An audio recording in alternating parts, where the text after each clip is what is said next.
Өндірістік электроника 9-шы дәріс.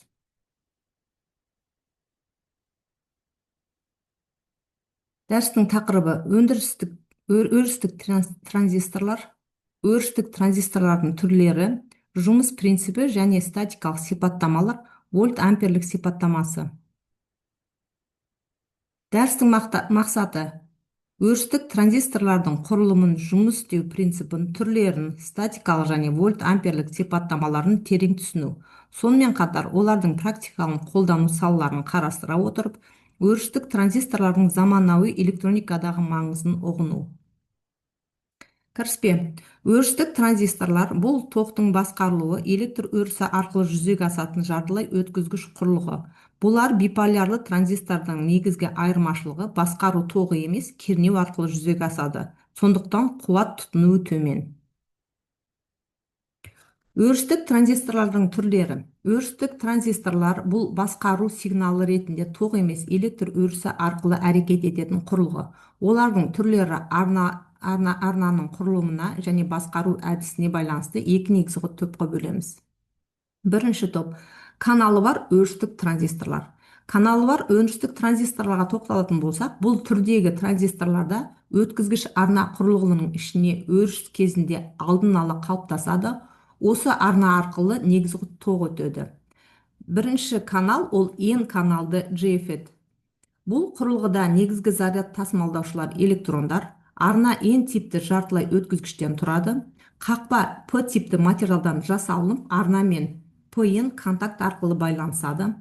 Қақпаға теріс кернеу берілген кезде PN контакты жабылады және өткізгіш арна тартылып, арна арқылы өтетін тоқ азаяды.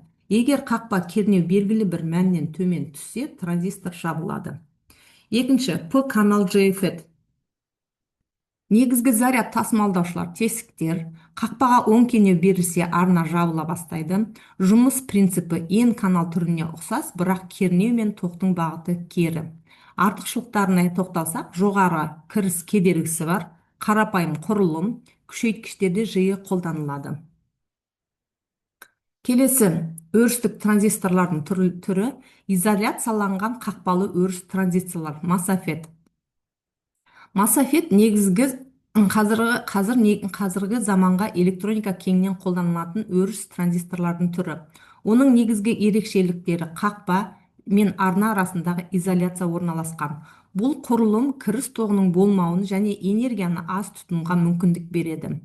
MOSFET-тің екі негізгі режимі бар. Бірінші ол арттырушы режим.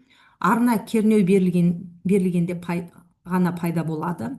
Екіншісі азайтушы режим. Арна бастапқыда бар, бірақ кернеу арқылы тартылады және кеңейеді. Енді арғарата бұл MOSFET-тің канал болып бөлінеді. N каналына тоқталса, қалыпты жағдайда арна жоқ, яғни транзистор жабық. Қақпаға оң кернеу берілгенде субстраттағы тесіктер ығысып, электрондар шоғырланып, өткізгіш арна түзеді. Кернеу артқан сайын арна кеңейіп, тоқ артады. Артықшылықтарына тоқталсақ, жоғары жылдамдық, жоғары коммутациялық жиілік. P каналына тоқталсақ, қақпаға теріс кернеу берілгенде ғана арна пайда болады. Қалған жұмыс принципі N канал түрінде ұқсас, бірақ заряд тасымалдаушы тесіктер.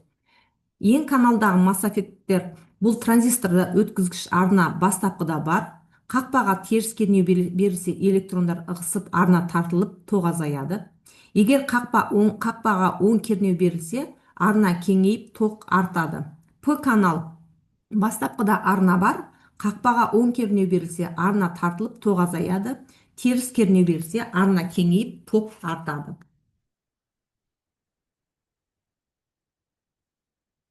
Жұмыс принципі. Жұмыс принципі өрістік транзисторлардың жұмыс істеуінің негізгі электр өрісінің әсерінен арна арқылы өтетін тоқ басқаруы. Бұл басқару қақпа мен кіріс арасындағы кернеу арқылы жүзеге асады. Яғни қақпаға берілген кернеу арқылы транзистор ішіндегі өткізгіш арнаның қасиеттері өзгереді. Нәтижесінде шығыс арқылы өтетін тоқ басқарылады. Бұлар да екі топқа бөлінеді. JFET N каналды өріс транзисторының жұмыс істеу принципіне қарай. бірінші JFET канал арқылы өріс транзисторы. N типті арна арқылы электрондар ағылып жүреді. Қақпа P типті жартылай өткізгіштен тұрады. Ол арнамен PN контакт арқылы байланысады. Қақпа мен арна арасындағы кернеу теріс болғанда PN контактылы кері бағытқа кернеу алады. Бұл кезде арна бойынан таусылу аймақ пайда болады. Ол өткізгіш арнаны тартады, нәтижесінде ток азаяды. Қақпа кернеу белгілі бір теріс мәнге жеткен кезде арна толық жабылады, ток жүрмейді. Екінші MOSFET N каналды MOSFET бастапқыда арнасыз болады. Қақпаға оң кернеу берілген кезде арасындағы электр өрісі пайда болады. Бұл өріс негізінде тесіктерді ығыстырып, электрондарды жинақтайды. Нәтижесінде инверсиялық қабат түзіледі. Бұл өткізгіштік арна. Кернеу жоғарылаған сайын арна кеңейеді, дренаж тоғы өседі. Қақпа ток өткізбейді, өйткені қақпа мен арна арасында изоляция орналасқан. Яғни кіріс тоғы 0. Бұл MOSFET-тің энергия үнемдейтін элемент екенін көрсетеді. Екінші, P каналды өріс транзисторының жұмыс істеу принципіне тоқталсақ, P канал транзисторында жұмыс істеу принципі N канал түріне симметрия, тек кернеу мен ток бағыттары қарама-қарсы. Қақпаға кернеу берілгенде арна қалыптасады. Кернеу неғұрлым теріс болса, арна соғұрлым жақсы қалыптасады және ток артады. Статикалық сипаттамалар. Өрістік транзистордың статикалық сипаттамалары бұл құрылғының тұрақты ток кернеу режиміндегі жұмысын сипаттайтын маңызды график. Бұл сипаттама транзистордың басқару қабілетін, ток өткізу мүмкіндігін және жүктеме мен өзара әрекетін түсінуге көмектеседі. Өрістік транзистордың екі негізгі статикалық сипаттамалары бар. Бұл беріліс сипаттамасы. Беріліс сипаттамасы бұл қақпа мен көз арасындағы кернеу өзгерген кезде арнадан ток өтеді. Токтың қалай өзгеретінін көрсететін график. Осы формуламен белгілейміз.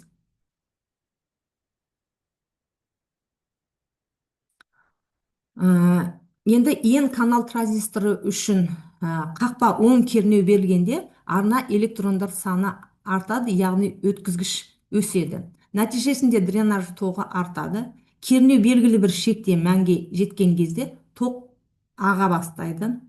Бұл сипаттама әдетте параболалық сипаттама.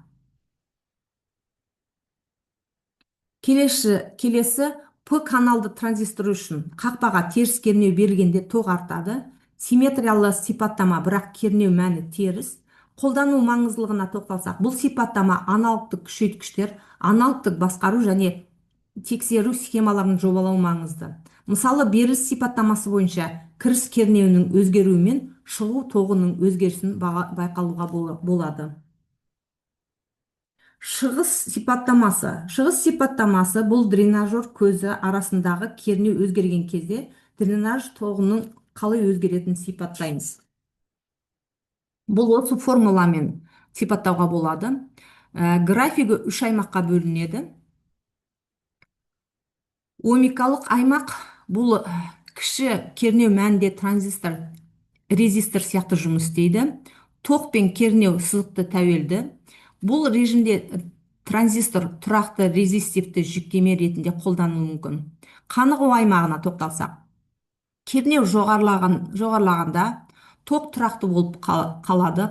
Бұл режимде транзисторлар ток көзі ретінде жұмыс істейді. Күшейткіштер де дәл осы режимде қолданылады. Кесілетін аймақ. Егер кернеу порогы мәнінен төмен болса, арна жоқ, ток жүрмейді. Транзистор өшірілген күйде болады. Цифрлық схемада логикалық 0 күйіне сәйкес келеді. Шығыс сипаттамасының маңызы. Бұл сипаттама бойынша транзистордың жүктемеге өзара әсерлесуі, шығыс қуаты қанығу режиміндегі тұрақтылық бағаланады. Қуатты күшейткіштер мен коммутаторлар жасау кезінде жиі қолданылады. Келесі, вольт-амперлік сипаттама. Вольт-амперлік сипаттама бұл өрістік транзистордың электрлік мінез құлқын сипаттайтын маңызды график. Бұл арна арқылы өтетін токтың дренаж көзінің кернеуіне тәуелділігін көрсетеді. Бұл сипаттама транзистордың жұмыс істеу режимін анықтауға мүмкіндік береді және құрылғының коммутатор немесе күшейткіш ретінде қалай жұмыс істейтінін көрсетеді. N канал MOSFET вольт амперлік сипаттамасы бұл бастапқы жұмыс аймағы, омикалық аймақ. Бұл аймақ кернеу аз болған кезде байқалады. Арна толық ашылса және транзистор резистор сияқты әрекет етеді. Ток пен кернеу арасында сызықтық байланыс бар. Бұл режимде транзистор аналогтық реттегіштерде қуатты басқару пайдаланылады. Келесі қанығу аймағы. Қанығу аймағы кернеу жоғары болады. Арна қалыптасқан, бірақ ары қарай кернеу ұлғаяды, ток әсер етпейді. Ток тұрақты болып қалады. Бұл аймақта массафет күшейткіш ретінде қолданылады. Қанығу режимі стабильді ток көзі ретінде маңызды. Блоктау аймағы. Блоктау аймағы бұл кернеу төмен болса, арна қалыптаспайды, яғни транзисторлар жабық. Арна арқылы ток жүрмейді. Бұл режимде құрылғы өлшеуіш немесе логикалық нөл күйінде болады. Массафет цифрлық коммутатор ретінде дәл осы режимде жұмыс істейді. П каналды массафеттің вольт амперлік сипаттамасы. П каналды массафет үшін вольт амперлік сипаттамасы принципі жағынан ұқсас, бірақ келесі айырмашылықтар бар. Барлық кернеу мен тоқтар полярлығы кері бағытта. Яғни кернеу теріс бағытта, ток кері бағытта. Бұны осы слайдтан көруге болады. Қолдану аймағына келетін болсақ, өрістік транзисторлар қазіргі замандағы электроникада өте кең қолданыс тапқан. Олардың жоғары кіріс кедергісі, төмен қуат тұтыну, жоғары коммутациялық жылдамдығы және кішкентай өлшемдердің көптеген салаларын тапсырмас етіп отыр. Бірінші, цифрлық схемада логикалық элементтер массафеттің интегралдық схемасындағы логикалық элементтерді құру үшін қолданылады. СМОС технологиясы ең көп таралған технология. Бұнда да уақыт N канал мен P канал массафет пайдаланылады. Артықшылықтары өте төмен қуат тұтыну, тек күй өзгерген кезде ғана ток жүреді. Келесі түрі микропроцессорлар мен жедел жады құрылғылар. Процессорлардың ішкі құрылымына миллиондаған массафет транзисторлар бар. Олар логикалық қақпалар, регистр, мультиплексор және басқа да құрылымдарды қалыптастырады. Масштабтау мүмкіндігі олар транзистордың басты айырмашылығы. Келесі, күшті электроникада қуатты массафет транзисторлары жоғары ток пен кернеу коммутаторы ету үшін пайдаланады. Қуатты массафеттер жоғары жылдамдықпен ашылып жабылады. Бұл оларды импульстік режимде тиімді пайдалануға мүмкіндік береді. Инвенторлар массафетті инвентор схемасында кеңінен қолданылады. Коммутаторлық құрылғылар. Массафеттер коммутаторлар жоғары жиілікті импульстік генератор айнымалы кернеу реттегішінде қолданылады. Бұл релелердің механикалық қосылғыштарын алмастыра алады. Күшейткіштер, аудио күшейткіштер. Массафеттердің сызықтық режимде жұмыс істеу арқылы жоғары салалы аудио күшейткіштер жасауға болады. Олар төмен шу, жақсы жиілік сипаттамалар және жоғары кіріс кедергісімен ерекшеленеді. Радио жиіліктер күшейткіштері. Жоғары жиілікті өріс транзисторлары, радио қабылдағыштар мен таратқыштар қолданылады. Олар үлкен жиілікті диапазонда тұрақты жұмыс істей алады. Келесі, импульстік күшейткіштер. Массафеттің импульстік күшейткіштері пайдаланылады, себебі олар өте жоғары тиімділікте қол жеткізе алады. Қорытындыла келе, өрістік транзисторлар қазіргі электрониканың ең маңызды және кең таралған элементтердің бірі. Олардың жұмыс істеу принципі электр өріс арқылы ағылған тоқты басқаруға негізделген. Бұның құрылымының қарапайым, тиімділігі қамтамасыз етілген. Жоғары кіріс кедергісі, аз уақыт тұтыну және жоғары коммутаторлық жылдамдық өрістік транзисторлардың негізгі артықшылықтары болып табылады. Түрлеріне байланысты өрістік транзисторлар әртүрлі қолдану салаларында пайдаланылады.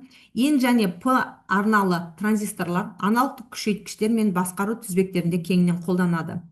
Массафет транзисторлар жоғары жылдамдықты цифрлық схемада, қуатты түрлендіргіш пен инверторларда қолданылады. статикалық және вольт амперлік сипаттамаларын зерттеу арқылы бұл элементтердің қалай жұмыс істейтінін, қандай режимде қолдануға болатынын терең түсінуге болады. Өрістік транзисторды меңгеру заманауи электроника мен автоматтандырылған жүйелерді үшін өте маңызды қадам. Бұл тақырыпты алғанда уақытта түрлі инновациялық құрылғылар мен технологиялардың негізі бола береді.